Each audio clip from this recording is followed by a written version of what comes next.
October 1781. On a quiet coastline in Yorktown, something unexpected was happening. The most powerful empire in the world, Great Britain, was suddenly trapped. Thousands of British soldiers were surrounded. Cannons thundered day and night. And their commander, Charles Cornwallis, had just realized something terrifying. There was no escape. But how did a group of colonial rebels and their allies corner one of the greatest armies on earth? And could this single battle really stop the expansion of the British Empire? To understand that, we need to go back a few years. 4 years, Britain had been fighting rebellious colonies during the American Revolutionary War. At first, victory seemed inevitable. Britain had the strongest navy in the world, experienced generals, and a massive empire behind it. But the rebels had something Britain underestimated: time and powerful allies. The turning point came when France entered the war. France saw an opportunity to weaken its longtime rival. So they sent ships, money, and thousands of soldiers to support the colonial army led by George Washington. Suddenly, this was no longer a colonial rebellion. It had become a global conflict. And Britain's forces were now stretched thin across the Atlantic. In 1781, General Charles Cornwallis made a risky decision. He moved his army to Yorktown, believing the Chesapeake Bay would protect him. From there, British ships could easily supply or rescue his army. But Cornwallis didn't know that a massive trap was already closing around him.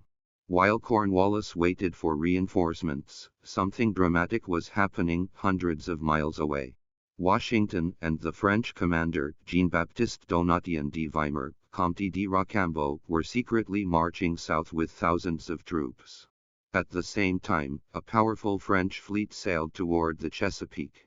If the navy arrived first, Cornwallis would be trapped. If Britain arrived first, the war might continue for years. Everything now depended on the sea. In September 1781, the French fleet defeated the British Navy in the Battle of the Chesapeake. That single naval battle sealed Cornwallis' fate.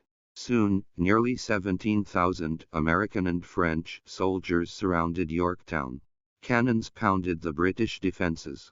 Trenches closed in day by day. After weeks of bombardment, Cornwallis had no options left. On October 19, 1781, the British army surrendered. More than 7,000 soldiers laid down their weapons. The battle was over. And the war was effectively decided. The victory at Yorktown forced Britain to negotiate peace in the Treaty of Paris, 1783, recognizing the independence of the United States.